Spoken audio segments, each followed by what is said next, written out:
time a little bit because I wanted to fly this, but the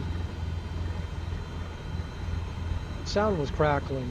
So we'll see what's going on here.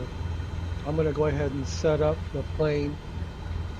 We're going to go to Paine Field, but I'm not going to set that up in the flight plan until we're in the air. So we're just going to go ahead and we're going to set 10,000 feet. And what I'm going to do is I'm going to synchronize our heading. Synchronize the heading by just pressing this button here, or this rotator button. You can see that, but you can also press it with your right mouse button. Just press it and it synchronizes your heading. And we should be on.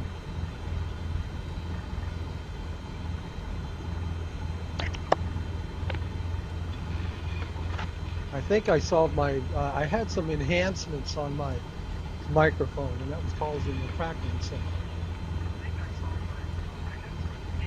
So I took all those enhancements off. I don't need any enhancements. It's not going to be an enhancement. So it looks like we're doing good here. What we're going to do is we got pitot heat. We'll just go ahead and put our pitot heat on. We'll take the brake off, and off we go. We're just going to go ahead and fly. I already synchronized the altimeter 3009. Beautiful weather here in Washington. Let's take a look right here. This is Hoquiam. And what we're going to do is we're going to fly over the Olympic Mountains and talk about the Olympic Mountains a little bit. So here we go. I'm going to go ahead and full. I think I announced I'm going to go ahead and Kilo Hotel Quebec Mike traffic Cessna November Charlie 77 Charlie Charlie taking off runway 24 north departure.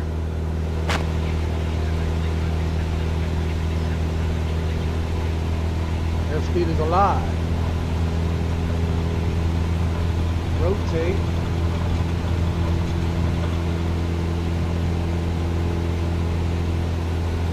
Autopilot engaged. Roll and pitch is on. Flight level change and then heading down. And we'll go ahead and bring the nose down there. Or nose up, I should say. Nose up to about 75 knots. Flight level change. And we'll go ahead and I can hold down the shift key. That rotates the knob faster. Rotate it with your mouse. Hold down your shift key on your keyboard. And that can rotate the knob a lot faster. We are in Hoquiam, and in Hoquiam a lot of times, whenever you sky somewhere else, it's cloudy in Hoquiam. Right now, we have some pretty nice weather in Hoquiam. What I want to do, looking at this right here, we're climbing to 10,000 feet, but we are going to go to this area right here. And this Lake Quinault. So I want to go ahead and kind of keep an eye on that.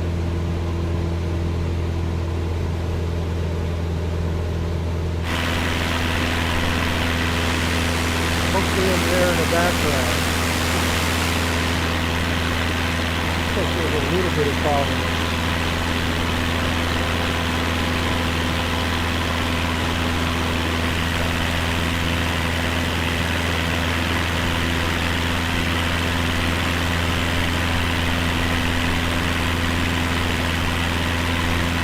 What we're going to do is we're going to head to Lake Quinault, and then we're going to fly over the Olympic Mountains and the Olympic National Park.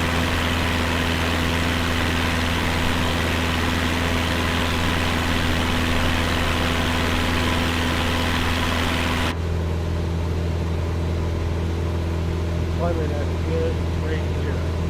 The highest mountain in the Olympic Mountains is Mount Olympus. And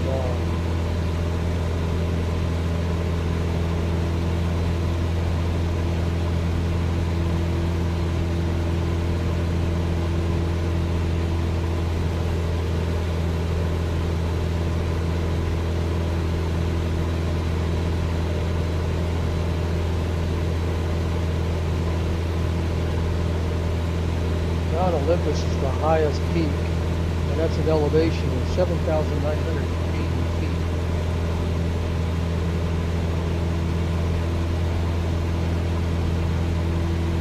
Now we're going to go to this point right there.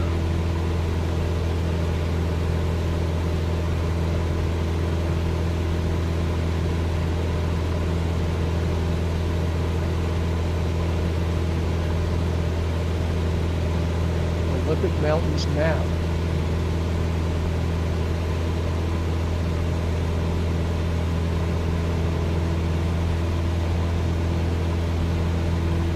And right here is Lake Quinault. And then there's staircase.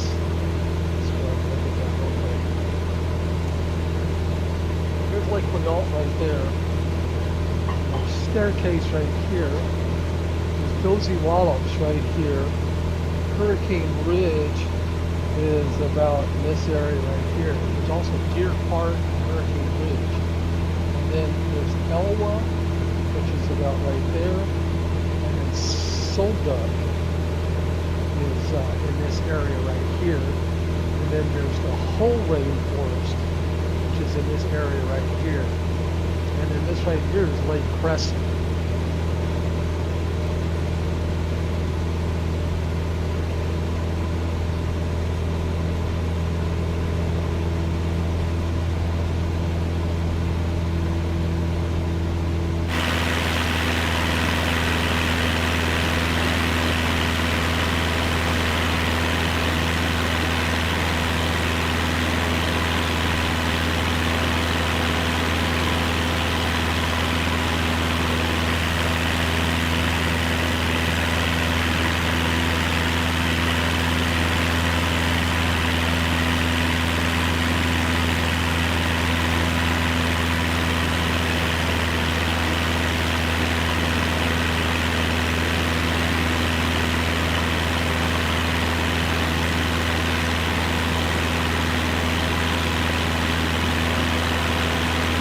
In the Olympic Mountains, there's the highest peak is Mount Olympus. The largest peak is Mount Townsend. Then there's Mount Townsend, the highest peak in Seattle. Mount Anderson is the west peak. Mount Anderson is Mount Anderson West Peak, and Mount Anderson is the hydrographic apex of the Olympic Mountains. And the peak will be still operating at this location. With the brothers, with Mount Reception, with Mount Washington, Mount Angeles, Mount Stone, Mount Elliott.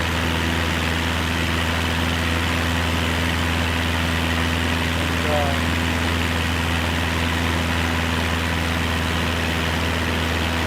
I wanted to talk a little bit about the rainforest, the Lake Quinault. Let me look at Lake Quinault.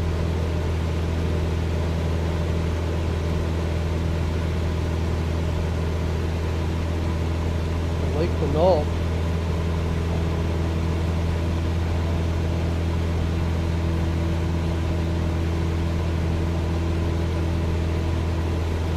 sees an average of 333 centimeters and 131 inches of rain a year. Lake Quinault is in the rainforest in the Olympic National Park. Located in the glacial part Quinault Valley of the Quinault River.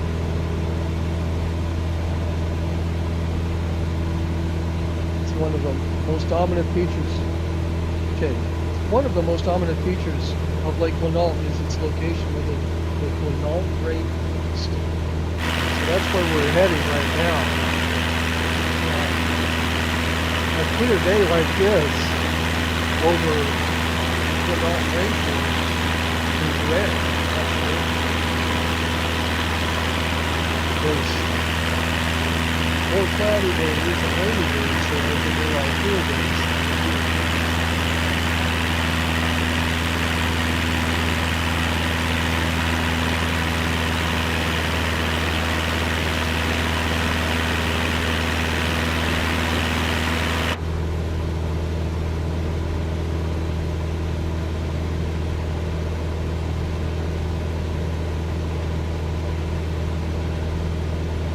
Quinault River is a 6 to 9 mile long river located on the Olympic Peninsula in the U.S. state of Washington. It originates deep in the Olympic Mountains. The Olympic National Park flows southwest through the Enchanted Valley to opposite Quinault Canyon. Several miles above Lake Quinault, the river is joined by its main tributary, the North Fork Quinault River. And that's what we're planning on doing right now. Fly to the Quinault River. I'm going to go ahead and bring back my, you can hear the engine too. I forgot to bring back the mixture, so preoccupied with this. But you can hear how the engine is starting to lag a little bit. Let's go ahead and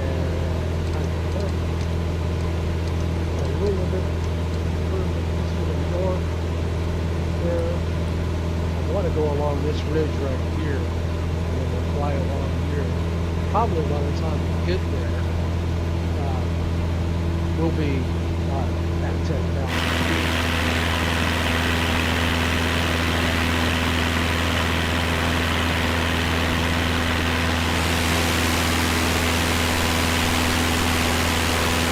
See a lot of flows to there in this area.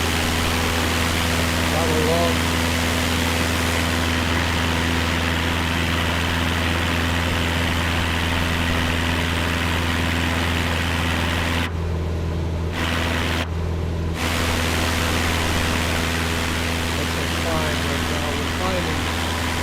The best rate of flying.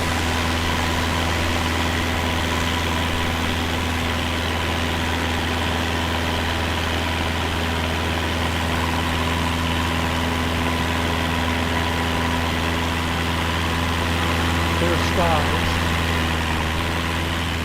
real-time weather. I backed up the time a little bit. I had problems with my sound, and I'm hoping that my microphone is working better. I took some of the enhancements off, and I think that, because I remember when I first got this microphone, it's a wireless microphone, and it worked fine. And I put on some enhancements, and then I got the tracking sound. So anyway, I think we're looking okay. Test 1, 2, test 1,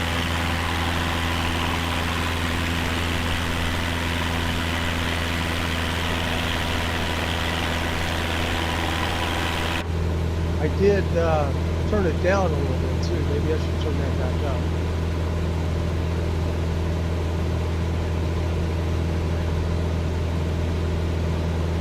Maybe not. I guess it's okay once we're inside the cabin here. But I don't hear the crackling sound. At least not yet. Hopefully we don't.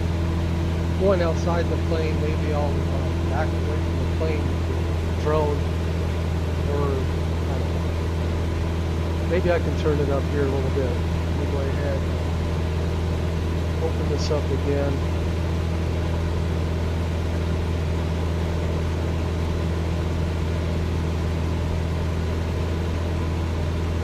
I don't want this on right here. I don't want that. What I want is maybe I can turn this part right here. But that other part was the mic loose. So testing 1, 2, testing 1, 2.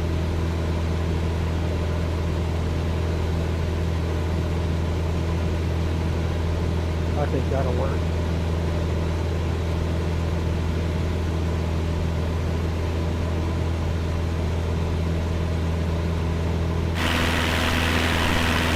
What we're going to do is we're going to go ahead and fly along this route right here, these two regions.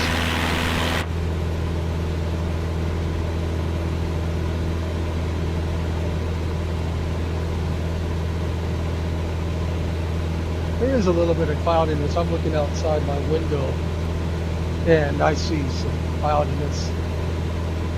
I mean, not too bad. There's a few clouds up there, and it's reflects it the same here in Microsoft Flight Simulator. It's exactly what these clouds look like outside my window, outside my dining room window within the river, just like that.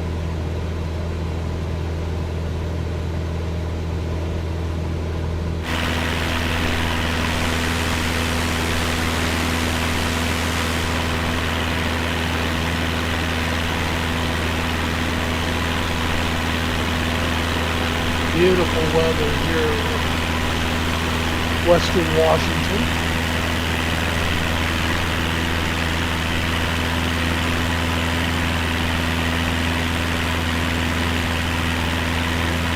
And that below us coming up is Lake Quinault.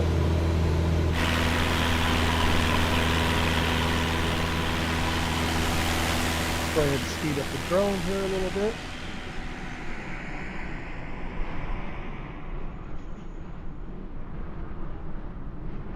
And bring it down. Back into the plane. We are almost at altitude.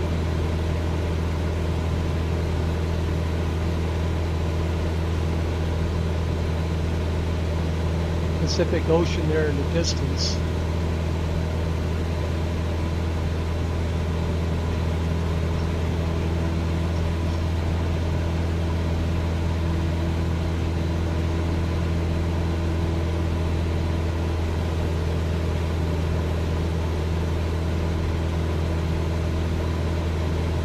Outside air temperature is 5. We have about a 17 knot tailwind.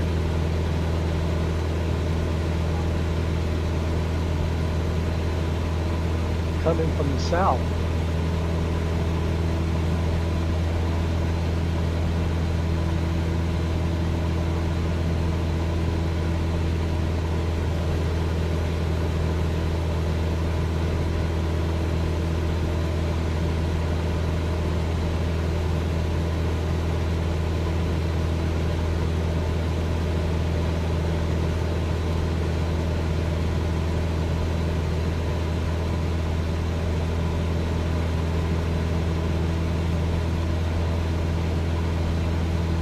Rainforest and Olympic Mountains.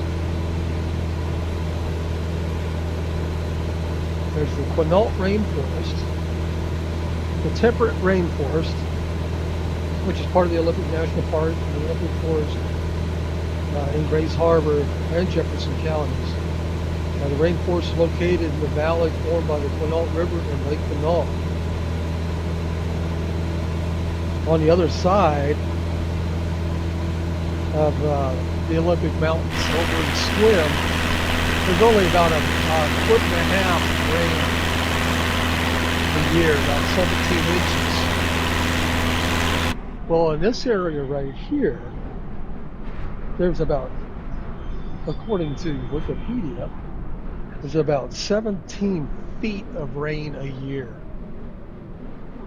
So, being here on a clear day, if you're living in a house, say if you're living in this house right here, you're enjoying some sunshine that you normally don't see.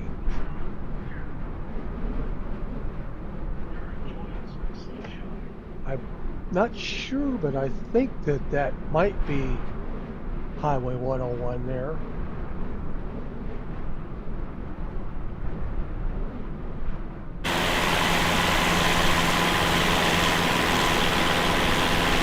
We got Lake Quinault right there. We'll go ahead and go back into the plane here. And I want to start turning to the right a little bit. We are now at 10,000. I'm backing off on the power so that we're not zooming on by. But so I have the propeller just about in the middle there. And that'll give us a good, probably about, 96? Monitor that for a minute.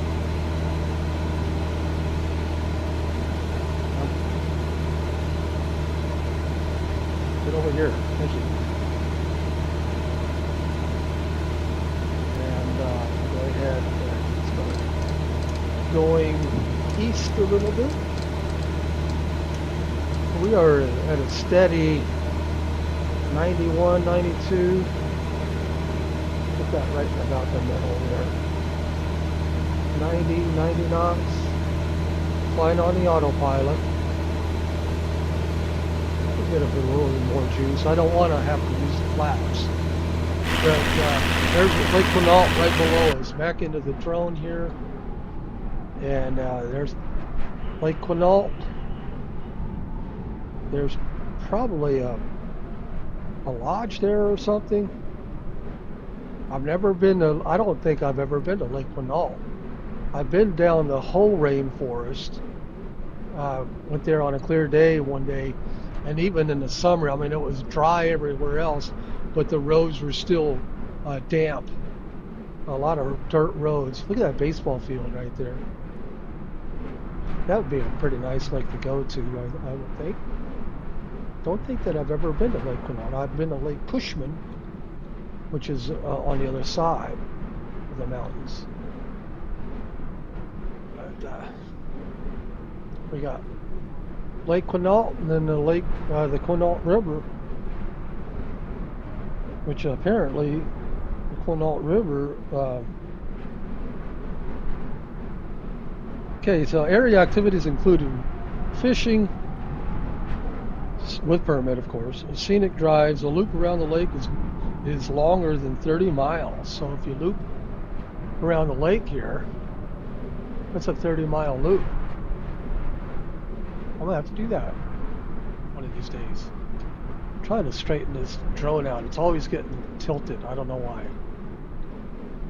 Never used to do that. It's always just a problem. I used to be able to just, you know, be level all the time, but now it just always gets tilted.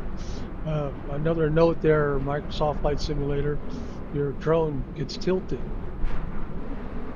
But there is the Quinault River.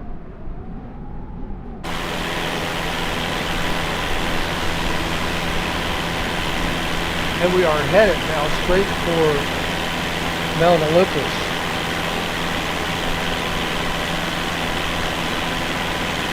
The highest peak, tallest mountain, and most prominent mountain in the Olympic Mountains. We're headed straight toward it. And that would be this peak right here. Just heading a little bit. We're definitely high enough. Of course, the height of it is 7,980 feet, and we're at 10,000 feet. But I know that whenever you go over the mountains, there can be a lot of updrafts, downdrafts. So as you can see, the plane is starting to bounce around. So we'll be heading into probably some turbulence.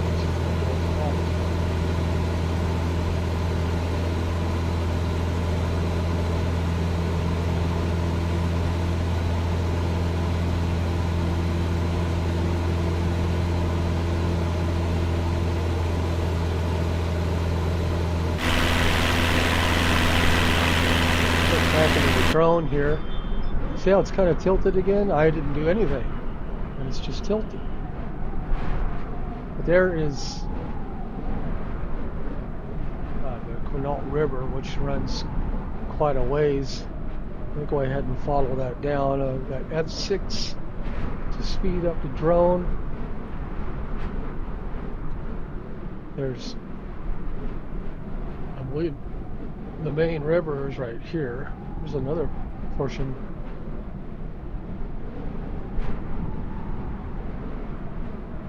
And on and on and on from all that snow melt.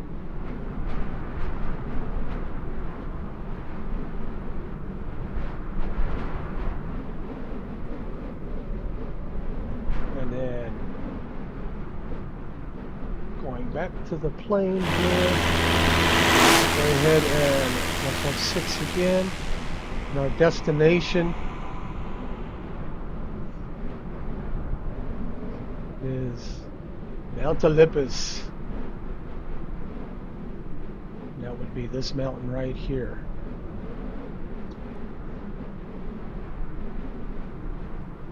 So there's a permanent glacier all year round on Mount Olympus.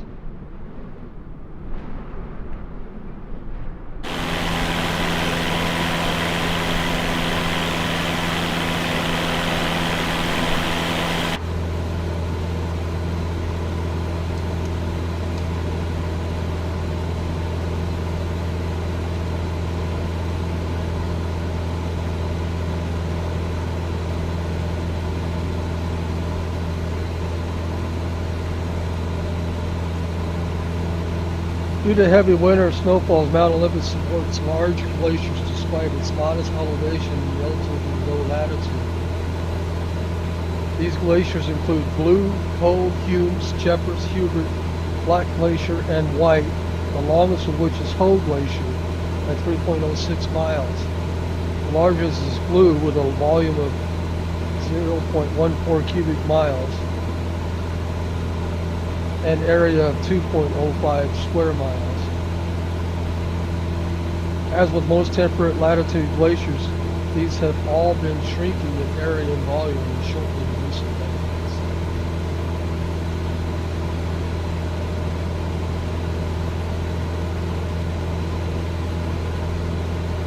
The peak of Mount Olympus has a tundra climate with extremely heavy precipitation from October to April and heavy precipitation from May to September. A large part of the precipitation falls as snow. The West Peak is the wettest place in mainland USA. And that's the side that we're on right now, it's the West Peak. So we're seeing a clear day here on this side of the mountains.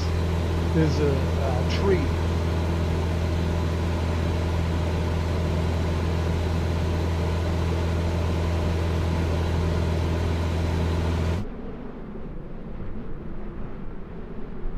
And there's our plane. You can see the glacier right here.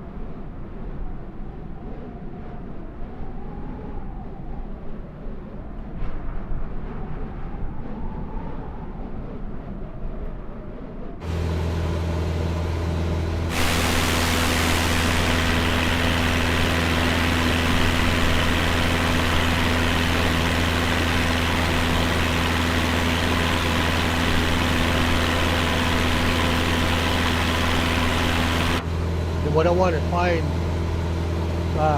when we get on the other side there, I do want to find the Hurricane Ridge. And there's a sad, really sad story of what happened at Hurricane Ridge, just by Port Angeles, just outside of Port Angeles. There's Hurricane Ridge. And a sad event happened a couple of weeks ago. There's a lodge there that's been there since the 1950s, and it burnt to the ground. So I don't know what they're going to do now, as far as maybe they'll put up some temporary something there, because it's certainly a year-round attraction.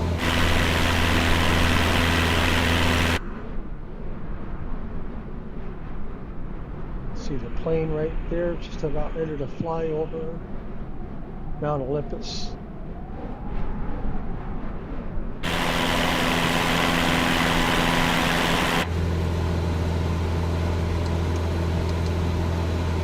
Just about over the peak now of Mount Olympus.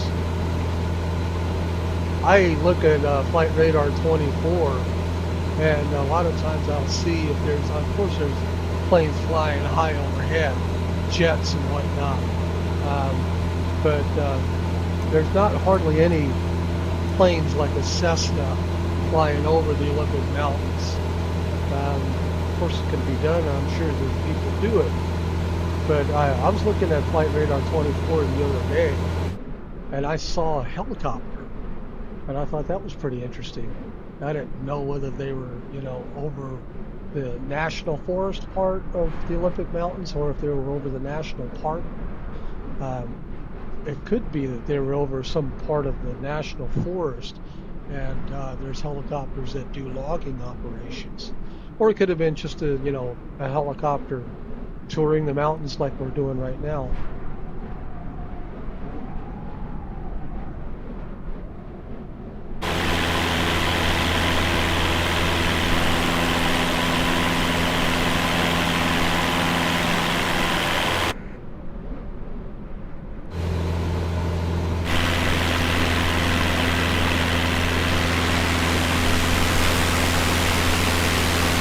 Beautiful day.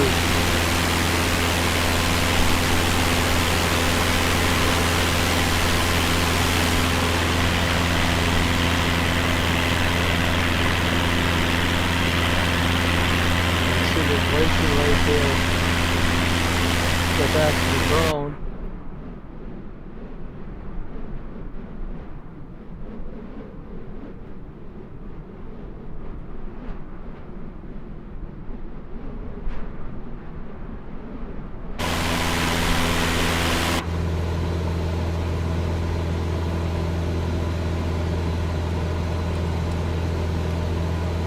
to the left of us right here,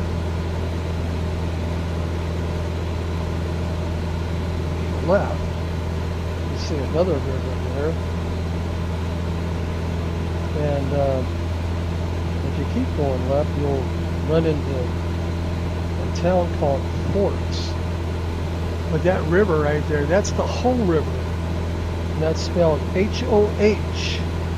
And that's also another rainforest out in that direction. And then there is another river.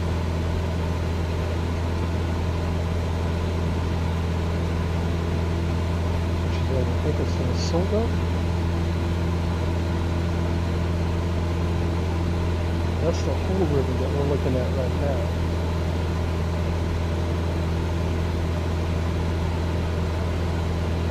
I believe.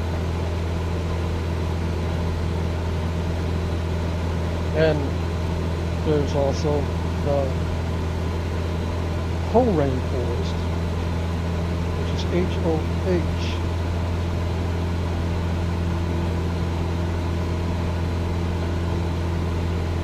The whole rainforest, also temperate, of course, rainforest.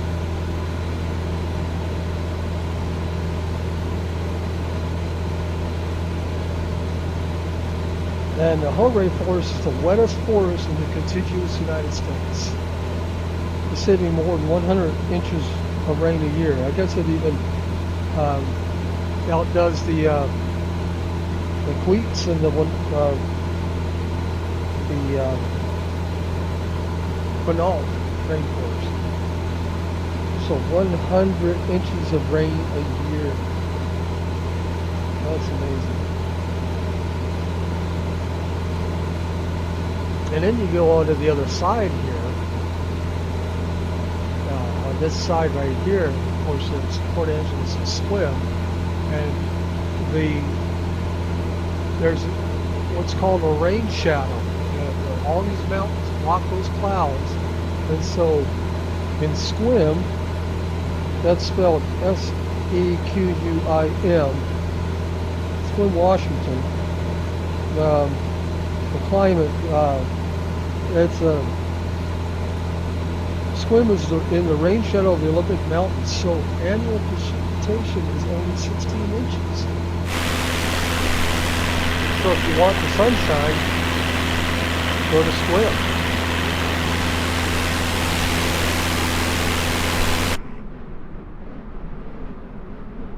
And the plane has passed us. And I wanted to talk a little bit about Crescent Lake. We'll go ahead and zoom in a little bit. And there's the Solduck River. I believe this is the Solduck River. It's S-O-L-D-U-C. There's also some hot springs over there. But Lake Crescent is almost, well, let me go ahead and adjust our heading here a little bit and take a look at Lake Crescent.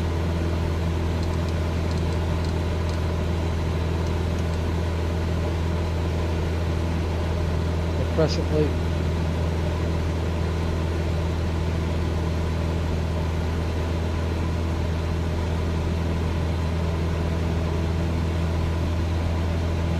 Yeah, Lake Crescent is a deep lake located entirely within the national park in Clallam County, Washington.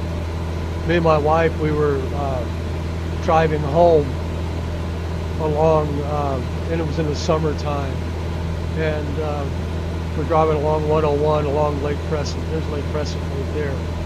And our car just got inundated with bugs. I mean, we just got a bunch of bugs, and of course I didn't have any windshield washing fluid, and I just got inundated. The thing that I didn't want to do is I didn't want to turn on my wipers and scare my windshield, but it was really bad. The official maximum depth of Lake Crescent is 624 feet. And it is officially the second deepest lake in Washington after Lake Chelan.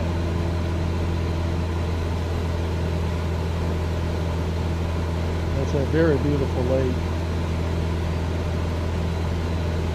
The lake was formed when glaciers carved out deep valleys.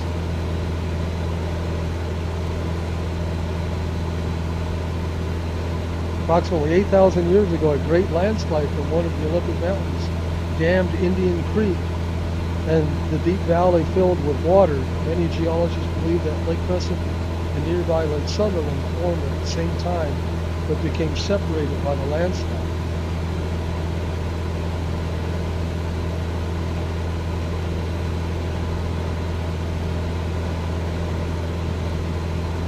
And there's Lake Crescent below. It's not certain whether the lake was named for its crescent shape or for its proximity to Crescent Bay, which was named by Henry Kellett in 1846. In 1849, two British-Canadian fur trappers, John Sutherland and John Everett, John, forged inland from Crescent Bay. The two lakes they found became known as Lake Sutherland and Everett Lake. Later, Everett Lake was renamed Lake Crescent. It has also been known as Big Lake and Elk Lake. And it is a pretty big lake. Pretty nice lake. There's camping, there's fishing, there's hiking. There's even a pretty long trail. You can ride your bike or whatever. And that right there is Highway 101 below us. And of course, the water next to it there, this water right here, that's straight up Olympus. So we are now just about over Port Angeles. There's Port Angeles right here. Now let me go ahead and do about a 90-degree turn to the right here. We'll fly due east. And there's a spit right here. There's an actual runway right there for the coast guard. And this right here is the William Fairchild runway for Port Angeles, NCLM. And then over here, look at right in this area right here. We'll go ahead. Look at this area right here is where Hurricane Ridge is. And very beautiful part there. Go ahead and bring the drone down. We'll go ahead and speed it up again.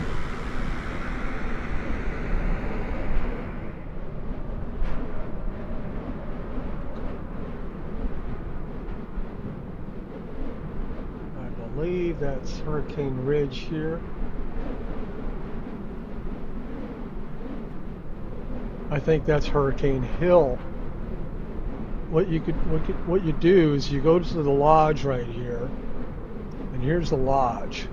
Go ahead and stop the drone from following. Okay, there's the lodge right there. And unfortunately, again, like I said, that lodge burnt down. So they were actually in the process of remodeling this lodge. It was built in the 1950s. And it burnt down a couple of weeks ago, a couple of Sundays ago. There's Mount Angeles, I think, right there. And of course, when you climb up to, you can drive down just a little bit further, and there is, another kind of like a small lodge right there. And then you can just hike up, and you hike up to the mountains here. You can hike up to Hurricane Hill. And this is right here, that's all the hiking trails right there. It's all paved. And you hike up to Hurricane Hill. And then of course when you get to Hurricane Hill here, you can see the Strait of Juan de Fuca, you can see Canada right there. And of course the Olympic Mountains right there. And it's just breathtaking, it's beautiful. I've been there several times. And it's just, I like going there as often as I can. And there's wildlife there. You can see some of the mountain goats, and of course you can see the little those little chipmunks, and then you can see deer. The deer are so used to people that you could reach over and almost pet them. You know, I mean, you can't quite pet them, but you can certainly. I was reaching over one time, and it was sniffing my hand. It was obviously looking for some food, and I got a picture of it. You know, it was pretty cool. Anyway, back to the plane here, and what we're going to do now is we're going to go ahead and fly over to the east here.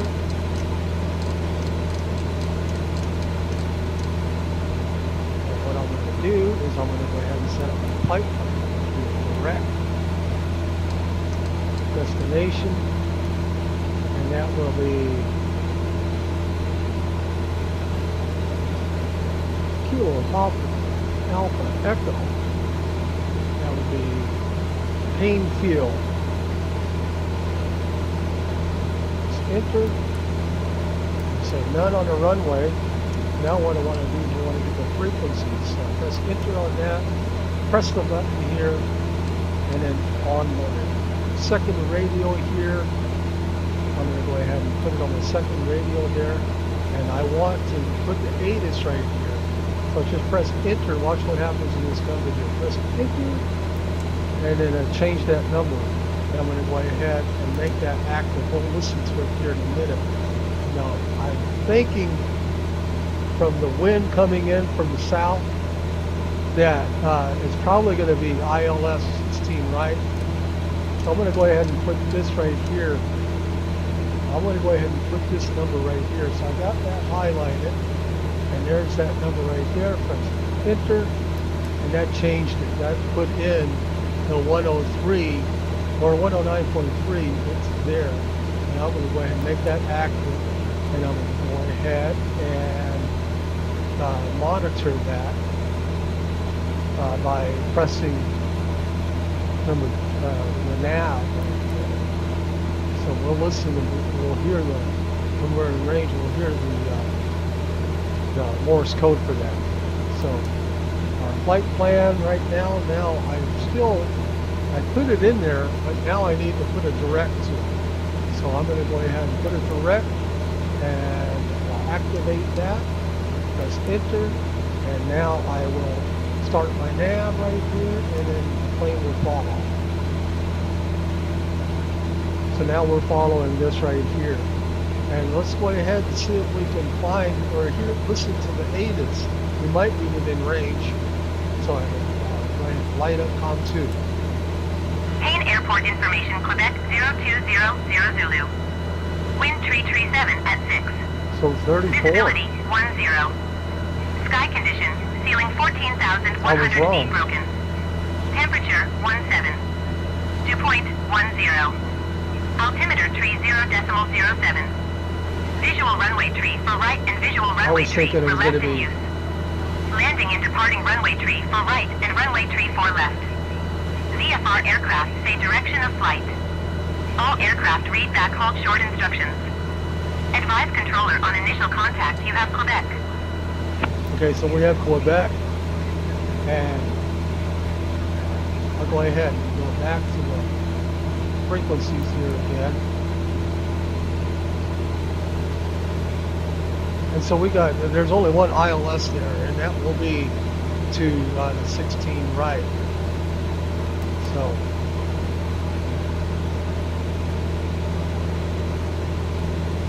I'm going to go ahead and contact Whidbey Approach.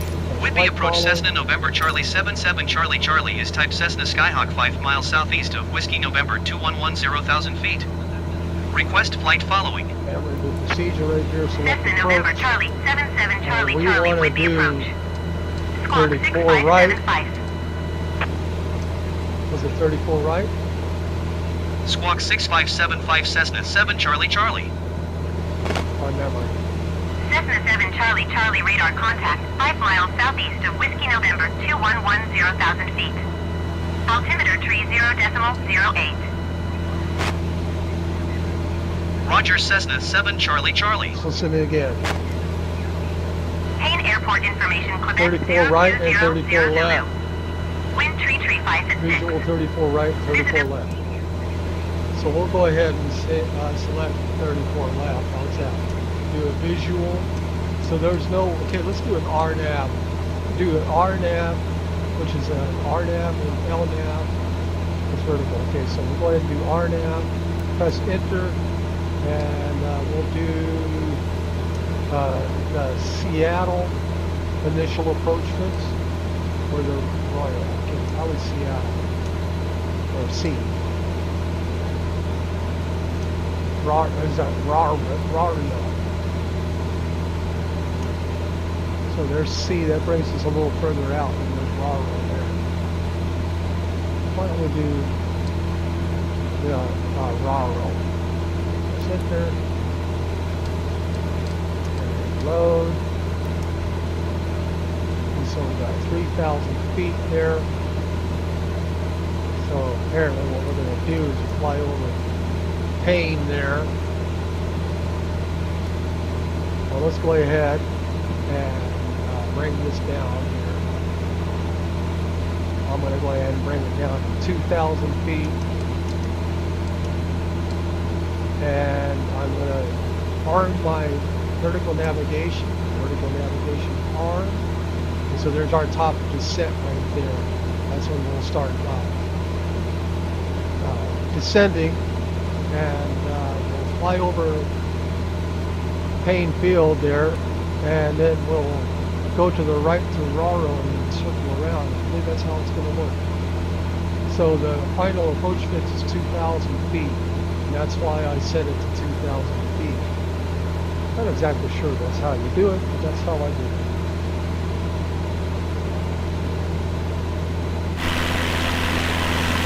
And there is swim right here. I wanted to say something really quick about swim. F6 again. I have some friends that live in swim. But there's a spit here, and I believe it's called a Dungeness spit. And I believe it's one of the longest in the United States. I'll look that up a little bit.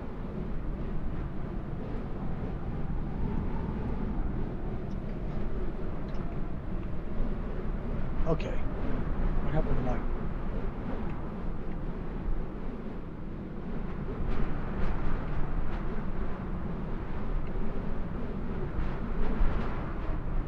Dungeness spit. According to Wikipedia, Dungeness spit is a sand spit jutting out approximately 5 miles from the northern edge of the Olympic Peninsula in northeastern Clallam County, Washington, into the Strait of Juan de Fuca. And you know what? They're saying that the spit is growing by 15 feet a year, which is interesting. But we did a hike all the way down to the end of the Dungeness spit right here. And there's a lighthouse. Now, I don't know if there's a lighthouse in Microsoft Flight Simulator or not. But there, in real life, there's an old lighthouse about right here. Yeah, it's not a lighthouse. It's just a building for Microsoft Flight Simulator. I wish they would do that. I wish Microsoft Flight Simulator would put in lighthouses where lighthouses are. I know. I guess that would be quite a task because of how many lighthouses there are. But wouldn't that be neat if they just did, somebody took the task to do lighthouses?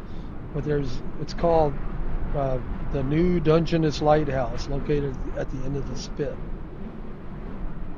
And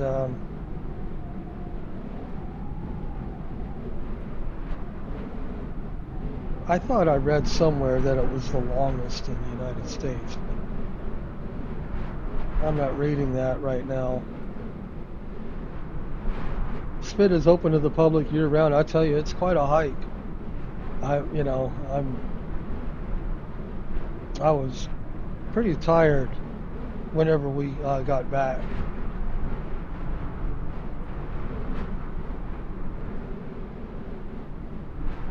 But anyway, there's a lot of rocks and whatnot going along the spit.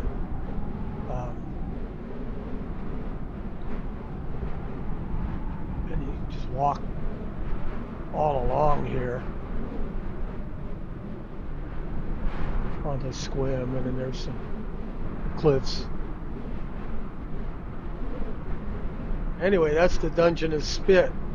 And then the other thing, the other one that we're going to fly over is Port Townsend. And let me go ahead and speed up the drone again. We'll take a look at Port Townsend.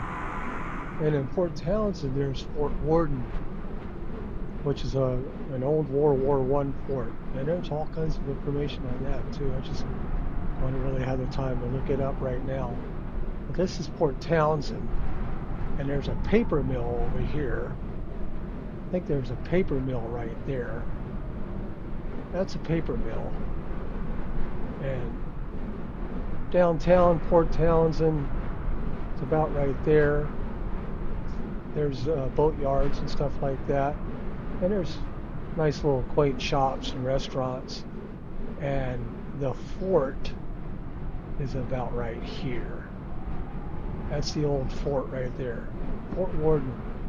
And you climb up there, you go to the top there, and it's really neat.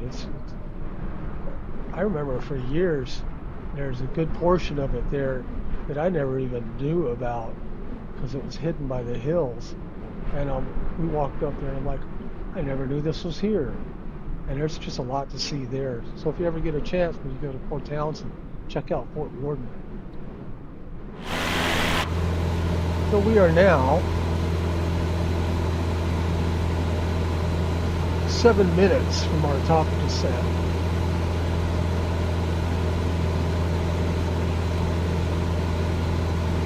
There's Port Townsend right there.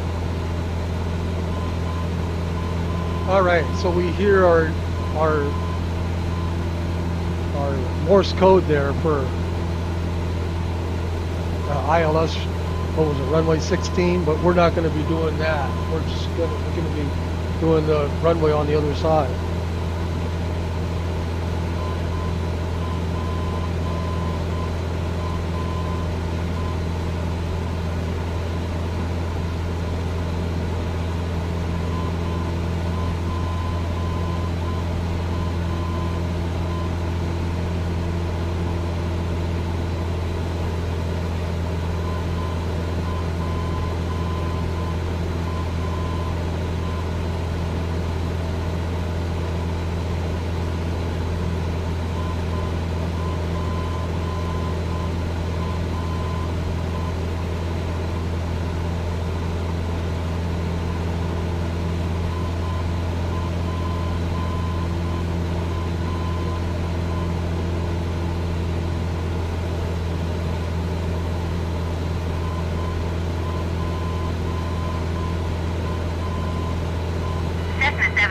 Charlie contact Seattle Center on 125.1. Good day. Going to 125.1 Cessna 7 Charlie Charlie.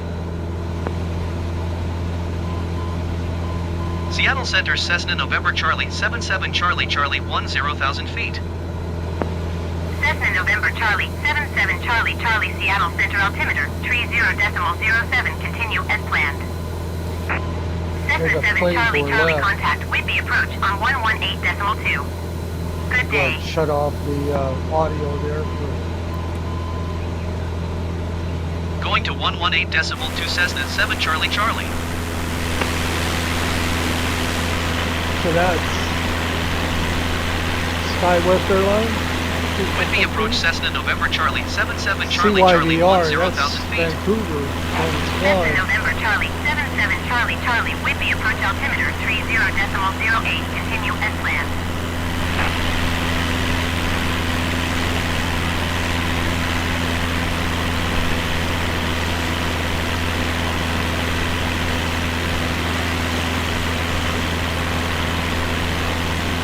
That one is just going from Vancouver to Seattle. That's a E75L.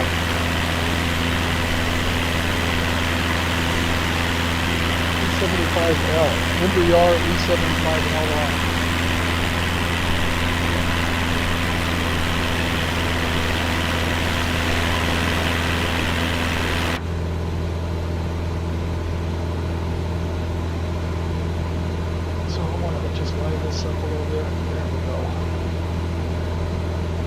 So that's a short flight, pretty much. I mean, it is an international flight. It's a smaller jet, Alaska Sky West.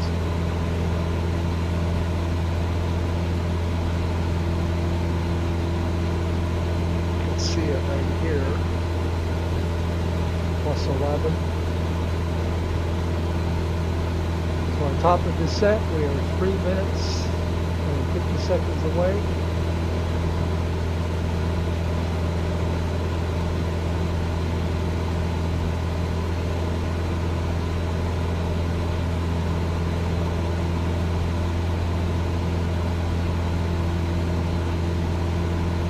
Paine Field, of course, is a pretty popular airfield.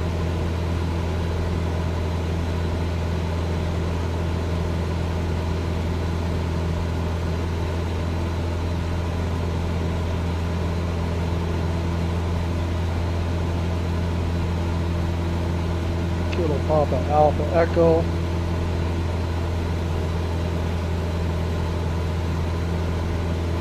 Built in 1936 for the war. Yeah, that's the plane right there. Sky West, heading to Seattle.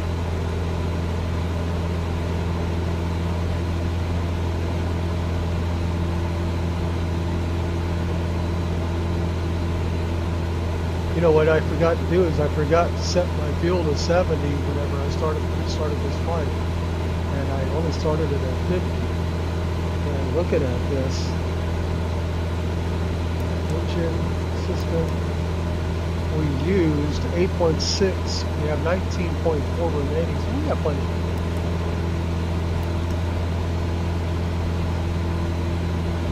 Cessna 7 Charlie Charlie contact Seattle Center on 125.1.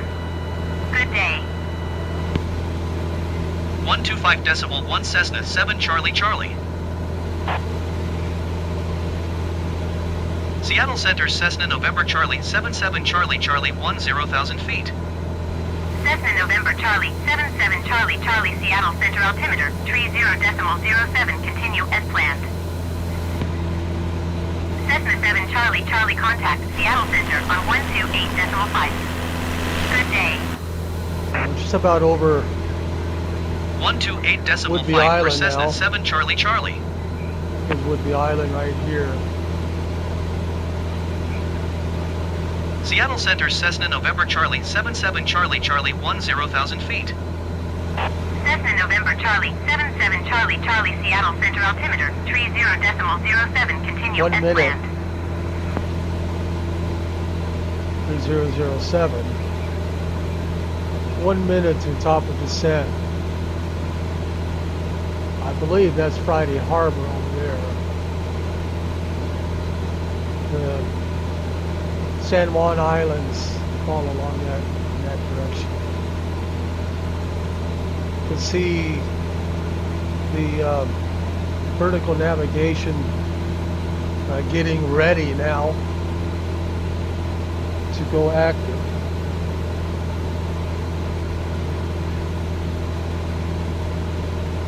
Hey, Mike Coffey, welcome aboard. I was doing a flyover the Olympic Mountains, and I was trying to solve my microphone problem. I hope I solved it. I monitored it a little bit, but I took off some of the enhancements, and I think that straightened out the microphone problem. Cessna 7 Charlie Charlie contact Okay, with we the are approach now on on our 118.2. descent. Good day. Go ahead and contact with your 118.2 for Cessna 7 Charlie Charlie. And what we want to do now is we want to, I guess over Paine Field will be at 6,000, but we'll continue to descend. My goal is to descend to 2,000 right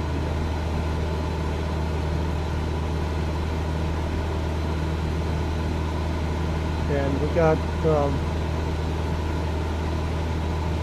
the RNAV GPS 34 left. I'm going to go ahead and contact the tower here. I'm going to go ahead and contact with Whitby the approach approach. Cessna November Charlie 77 Charlie Charlie 9,400 feet.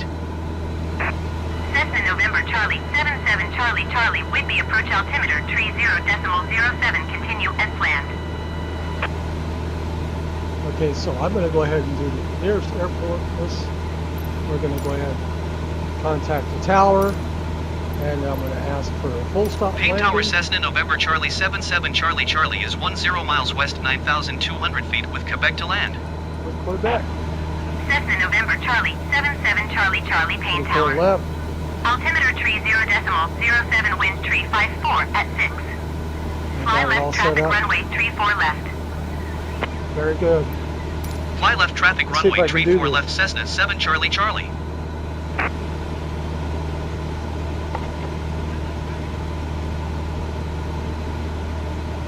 So, Mike Coffee, how's my microphone sound? Does it sound crackly or does it sound okay? I know yesterday it was really crackly, and I did some test runs just with the GeForce experience. That's what I use for to capture these videos. And I looked at a video online, and they were saying that go ahead and click on the experimental features. So I clicked that on, and then they were saying that to click off some of the enhancement features of the software. So I did that. Hopefully it sounds better.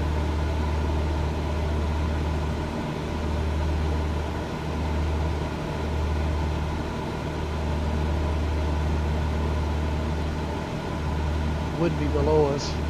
Whidbey Island is another island really interesting to visit. A lot of farms. Of course, there's a Navy base there, and there's a lot of really old cemeteries there. You know, there's a lot of history. And in North Kitsap, where I live in Bremerton, but in North Kitsap, there's a town called Fort Gamble. And it's one of the oldest towns in Kitsap County. Well, it is the oldest town in Kitsap County. One of the oldest towns in the state of Washington. And what I heard was that they were talking about making Fort Gamble the main port instead of Seattle. If they would have done that, then things would have been a lot different. I would imagine Kitsap County would be the big metropolitan center. But they decided to make Seattle the main port. And Seattle, of course, grew and grew over the years. And Fort Gamble is still that small little town. But there's cemeteries over there, and you know, some of them from, I think, all the way from the 1700s. It's a really interesting town to visit. And one year they had a Civil War reenactment going on, and it was just outside of the Fort Gamble there. It's like traveling back in time.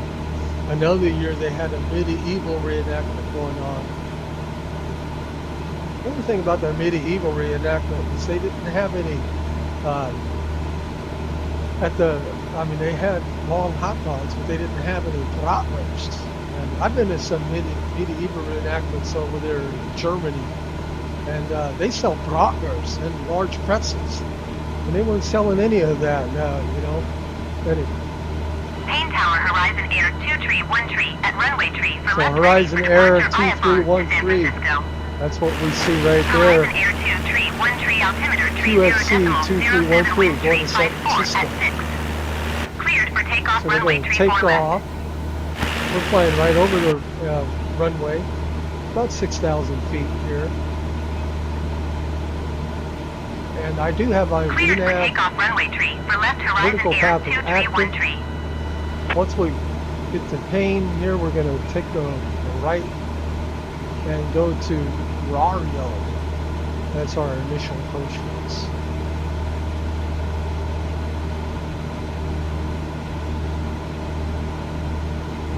Yeah, Mike, a lot of the military base, like Joint Base Lewis McChord.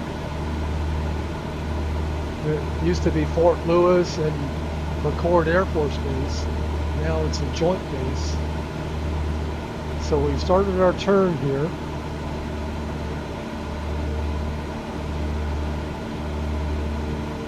I'm going to go ahead and put my mixture rich, or almost rich. I'll advance it a little bit. So we're still descending.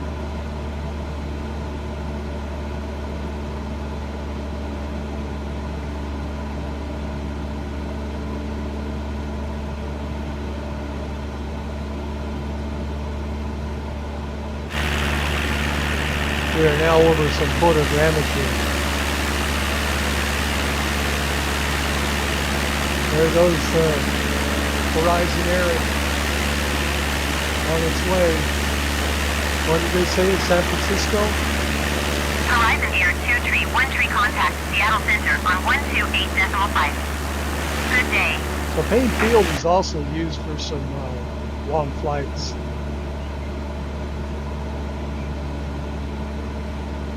Mountaineer ahead of us there. Horizon Air 2313.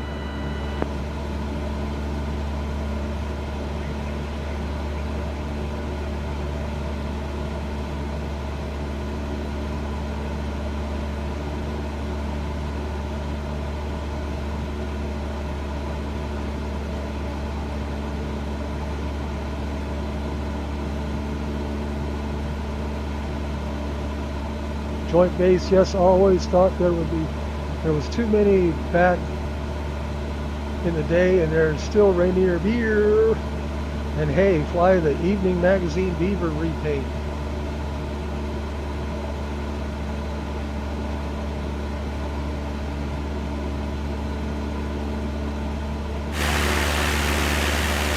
Got some photogrammetry below it.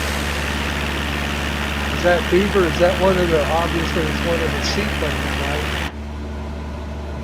We're gonna circle around right here. And once we get to Rario, I think once we circle around, I can hit the approach. We'll try it now and see what happens. No, not yet. But we'll hit approach right there. We are still descending on our vertical path, vertical navigation.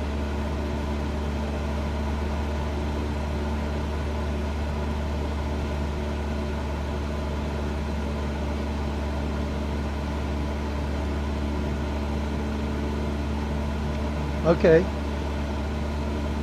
Amphib. Evening is afloat. Herd is retired. Okay. Just the other day I heard of a float plane. It crashed apparently, but the pilot survived. But I don't know what happened. Apparently it sank. I don't know if it actually crashed, but there was something on King 5 News. You can look it up on YouTube here, and there's a short clip about it. And the initial clip there showed the plane underneath the water. And when they continued to report, they said that the plane sunk. So that's too bad. Some of those planes, they're pretty low. And they keep flying.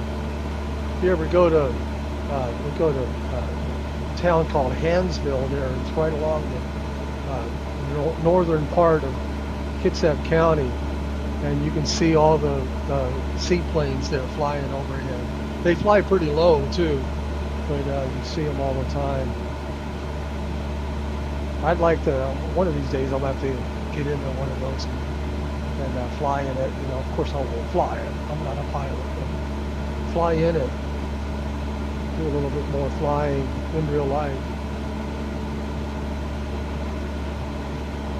Some boats down there.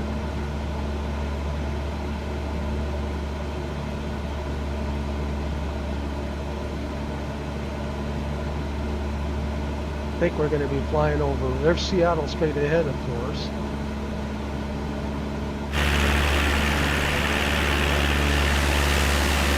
Not ready to start our route.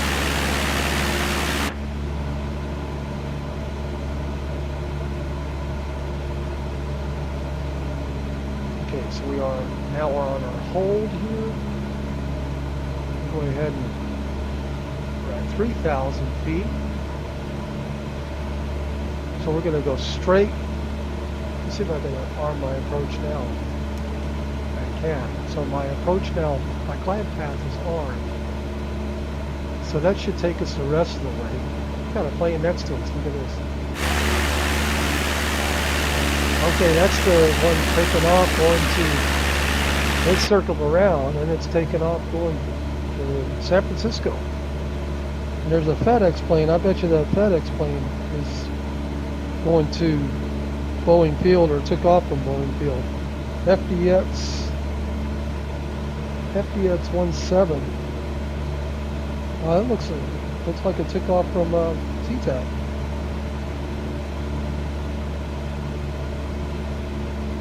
FDX 17. Yeah, and that one's on its way to Anchorage. I'll probably be able to see that outside my front porch here in a few minutes.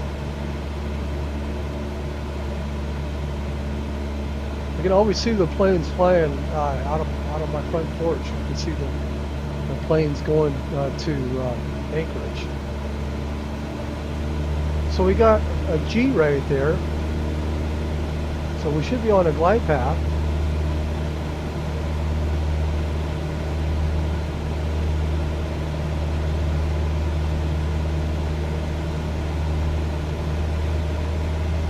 Shortly.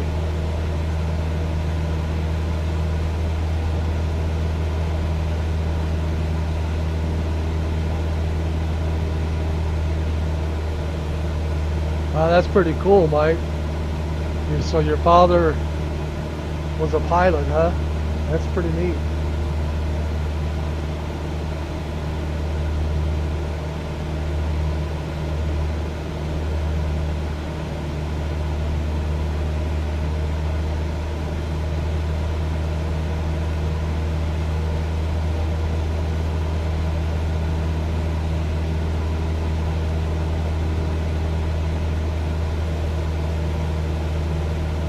Now, in real life, of course, you would have your procedures and then your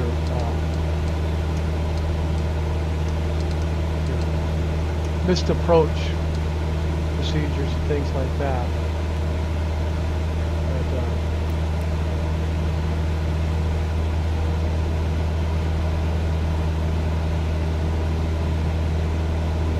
Beautiful area here in the good old Northwest.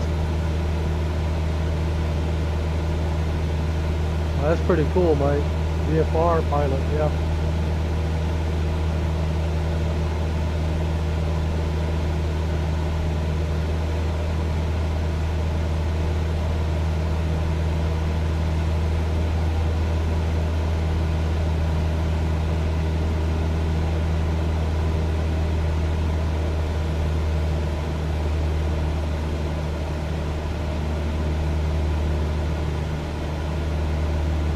Okay, we got another. We'll go ahead and put the V-path on again as well. We'll load that. So we got the V-path and the glide path loaded. So we got top descent right there.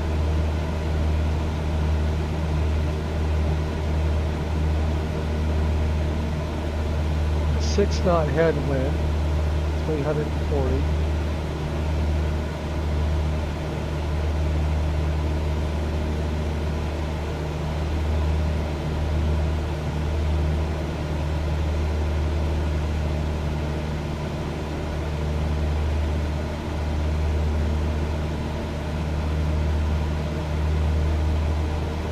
And we can see now that the glide path is active.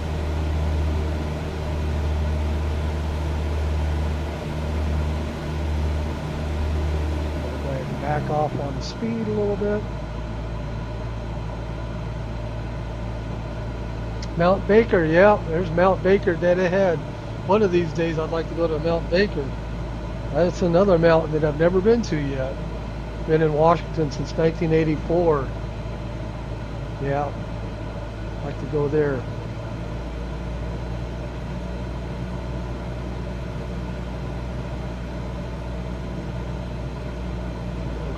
back off now and get us down to the G.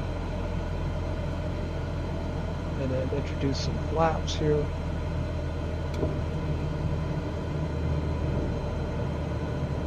A little more power. Now I believe, I'm not sure, but this is the way I would guess anyway, that all of this white area would be your flaps safe zone. I mean, you don't want to extend your flaps if you're not in the white area. I believe that's what that stands for. So I went ahead and I'm going to go ahead and put full flaps now. We're just about the bottom of the descent right there, VOD, for our vertical glide path. But we're on a glide path anyway, so we're going to be going down all the way to the runway. She should be clearing me pretty soon.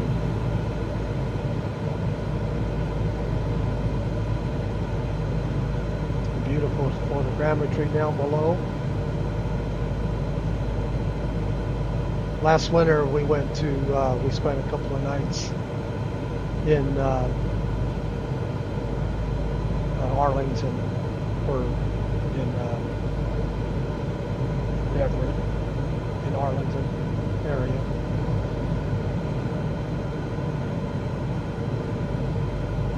Cessna 7 Charlie Charlie, wind tree 55 at 6. Cleared to land runway tree 4 left. Cleared to land runway tree for left Cessna 7 Charlie Charlie. Two red and two white.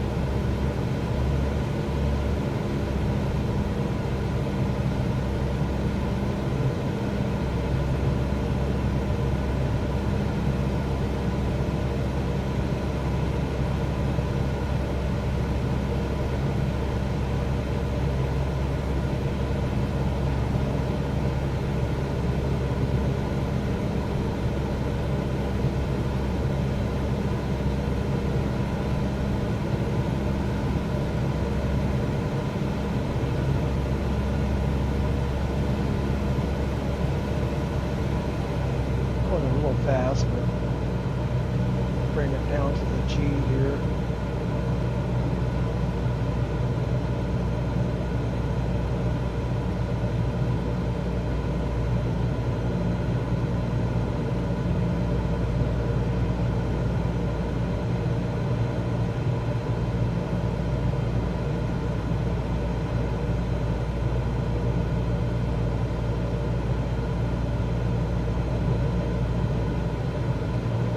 PAPI stands for Precision Altitude Path Indicator. Precision Approach Path Indicator.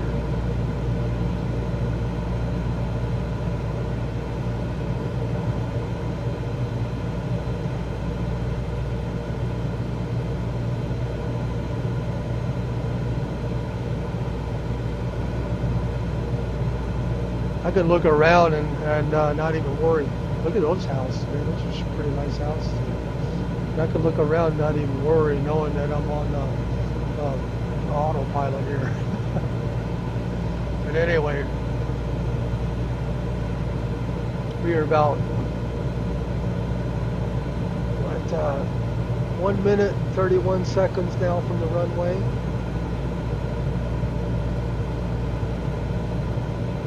Another airplane there, Kors, K-O-R-S. 500. Thank you.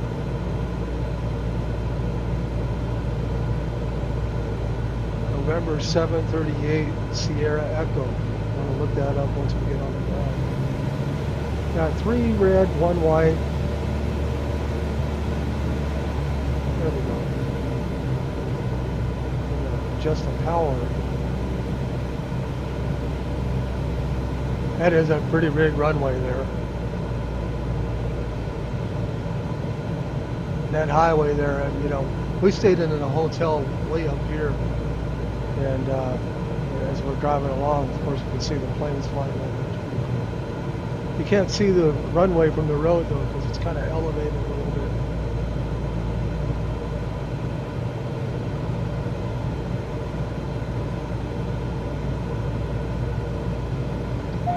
Okay, autopilot off, flying by hand. Try for that 1,000-foot marker right there.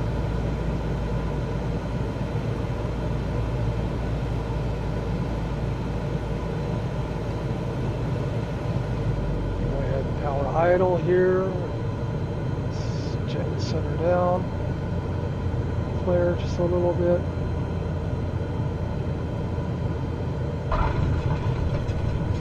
And there we go. Cessna 7 Charlie Charlie, turn next taxiway. Flaps up.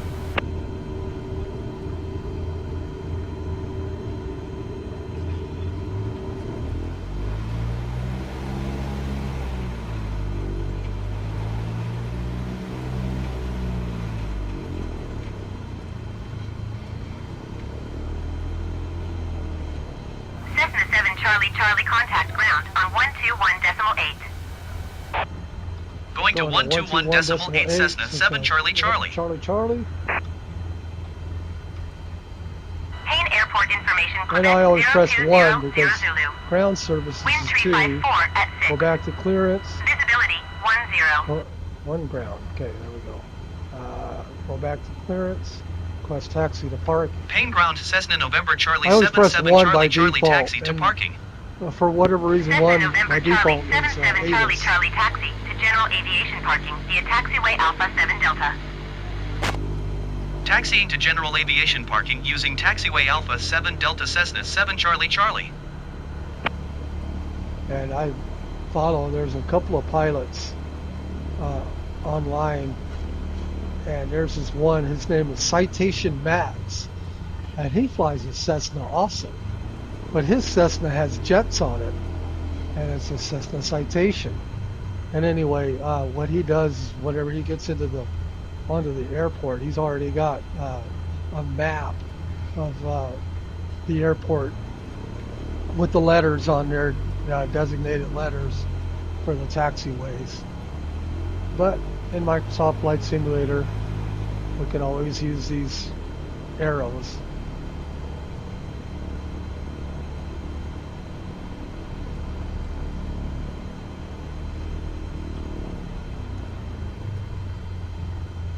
Oh, bouncing around a little bit.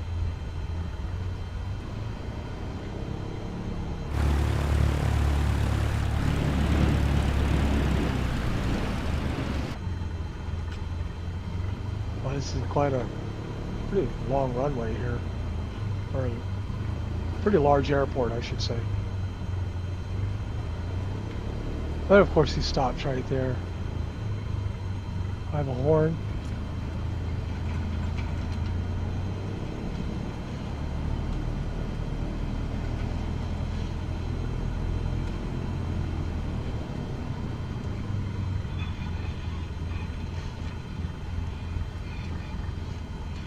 Go along this taxi ribbon right here.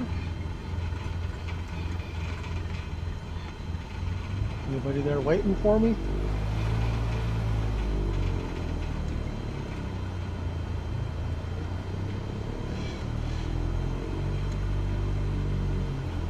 There's a few planes here. Gotta watch my clearances here.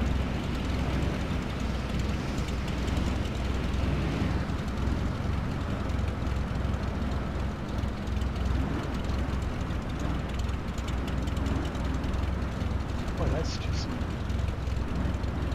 hard to clear there. Clear.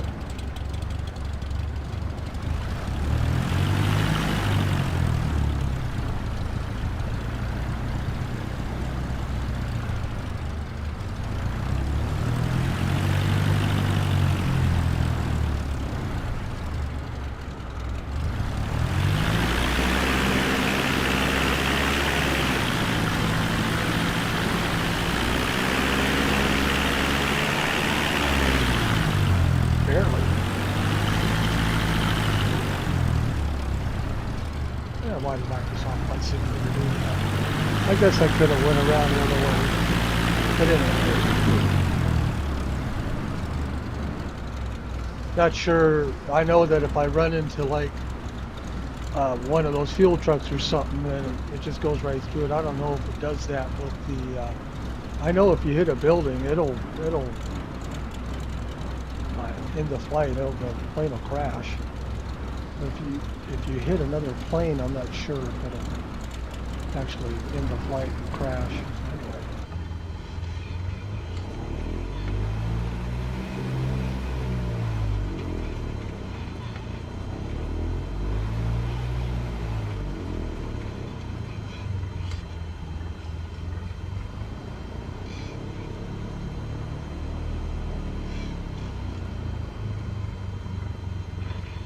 Alrighty, and here we are at Paine Field in Everett, Washington, and I hope you enjoyed the flight over the Olympic Mountains, the beautiful Olympic Mountains, and we'll see if we can make this guy disappear here.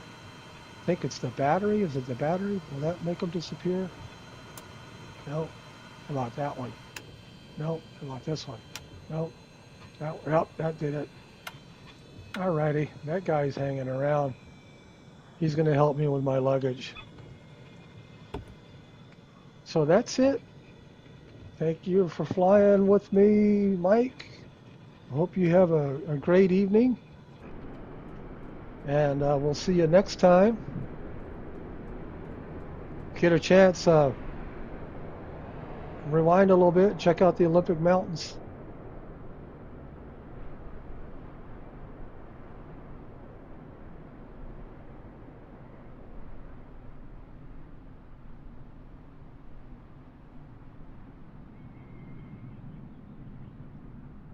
Go this way somewhere. I think there's the Kingston Edmonds Ferry.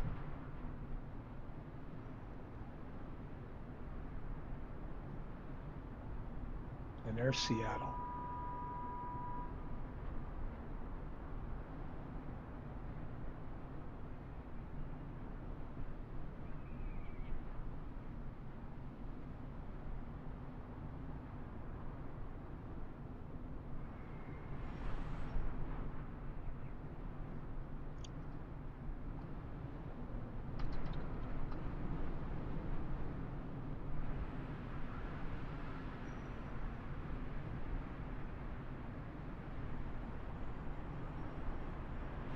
And the Olympic Mountains in the distance.